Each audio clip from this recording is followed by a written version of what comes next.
ankles. None of those did he. I guess he was able to get out and survive. So Houdini's heart-pounding getaways usually involve a healthy dose of trickery, and but they were also genuine risks.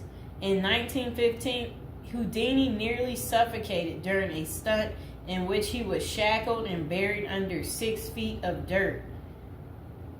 Houdini had made a career out of surviving the impossible, which only made the circumstances of his 1926 death all more mysterious. The 52-year-old performed before a packed audience in Detroit on October 24th, but was rushed to the hospital afterwards with an apparent case of appendicitis. He died just a week later on Halloween, leaving his legions of admirers bewildered. Okay, so an obituary in the New York Times expressed shock at the passing of the man who so often had seemed to thousands to be cheating the very jaws of death. And I want to talk about something else. So I've been to Detroit, and I don't remember anybody talking about Houdini there. And I think they should have had some of his cool, iconic stuff there. But I did see they had Houdini stuff in Las Vegas when I was in Vegas. So, I don't know why they don't have it set up in Detroit. So Houdini's final performance, the strange series of events that led to Houdini's demise, had kicked off several weeks earlier on October 11th, 1926, while being shackled into his Chinese water torture cell during a performance in Albany, New York. So it says he was struck on the leg by a piece of faulty equipment. He hobbled his way through the rest of the show, but was later found to have sustained a fractured left ankle. Against doctors' orders, Houdini continued his torture and traveled to Montreal, where he gave a lecture at McGill University. Just a few days later, on October 22nd, he invited some McGill students to visit him in his dressing room at the Princess Theater. The magician's sore ankle was still bothering him, so he plopped down on a couch while the group chatted. At some point, a student named J. Gordon Whitehead arrived and asked Houdini if it was true that he could resist hard punches to his abdomen, a claim that the magician had supposedly made in public. According to witness Sam Smits, when Houdini said the rumors were true, Whitehead abruptly delivered 4 to 5 terribly, forcibly deliberate, well-directed blows to his stomach. Houdini was still reclined on the couch and had no time to prepare for the punches, which appeared to leave him in considerable pain. And now would be a good time to like the video and to subscribe to my channel. Do you like this new series? This is the Death series, and there will be more series to come and more episodes from the Death series as well. And do you like my prison series? And if you haven't checked out my prison series I created just for you, you can go ahead and check out my playlist. And there's also a love spell series that I think you will enjoy too checking out. Okay, so Houdini brushed off the incident at the time, but that same evening he began to complain of discomfort and stomach cramps. His condition only worsened the next day when he boarded an overnight train to Detroit for a new run of performances.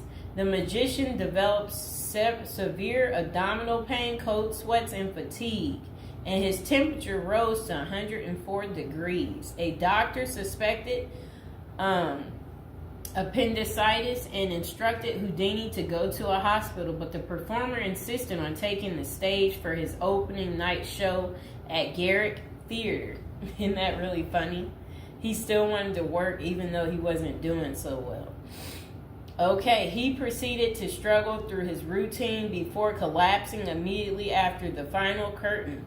The show would be Houdini's last. The same night, he was taken to a Detroit hospital and prepared for surgery. Doctors successfully removed his appendix, which was found to have ruptured several days earlier, but it had already poisoned his insides. Despite a grim prognosis, the magician clung to life until October 31st, when he died with his wife Bess and his two brothers by his side. The official cause of Houdini's death was listed as peritonitis caused by a ruptured appendix. At the time, the magician's doctors firmly believed that the illness was the result of so I guess some guy had given him something backstage during an encounter in Montreal. Okay, so such cases of traumatic appendicitis are extraordinarily rare. One study found only a couple dozen instances over a nearly 20-year period, but in 1926 the diagnosis was widely accepted. Houdini's life insurance company was even forced to pay his wife a double for accidental death. Okay, so doubts arise over the escape artist's death. Houdini was laid to rest in Queens, New York. And this is what his little, I never knew that was where he is. Well, there he is right there. Okay, that was his tombstone. Okay, so look, maybe I can put that tombstone as the thumbtack, people. Okay, so Houdini was laid to rest in Queens on November 4th, 1926, but rumors about his unusual death have persisted ever since.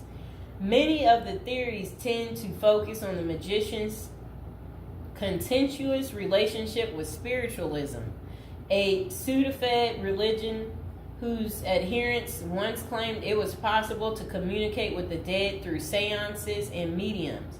Houdini, a born skeptic, had spent much of the 1920s on a mission to debunk the spiritualist claims and expose its top psychics as frauds.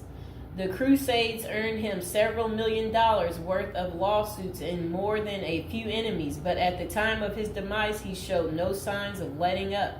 Just a few months earlier, he had testified in front of Congress in support of a bill to outlaw fortune-telling in Washington, D.C. Could Houdini's meddling have gotten him killed?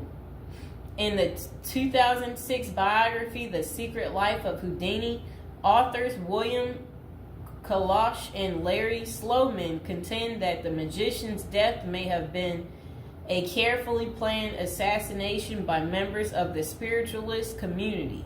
If one were to suspect Houdini a victim of foul play, they write, then the section of organization crime that was composed of fraudulent spirit mediums must be considered likely suspect. Okay, so Kalash and Sloman argue that the spiritualists had a history of poisoning their enemies, and they note that no autopsy was ever performed to confirm Houdini's death. I wonder why.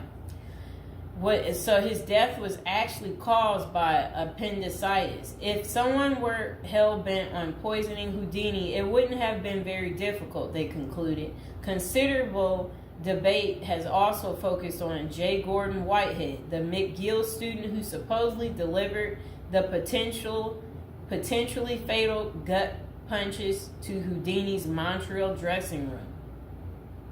In the 2005 book, The Man Who Killed Houdini, author Don Bell floated a theory that Whitehead may have been in league with the spiritualists, some of who had previously threatened to harm Houdini or have him beaten up.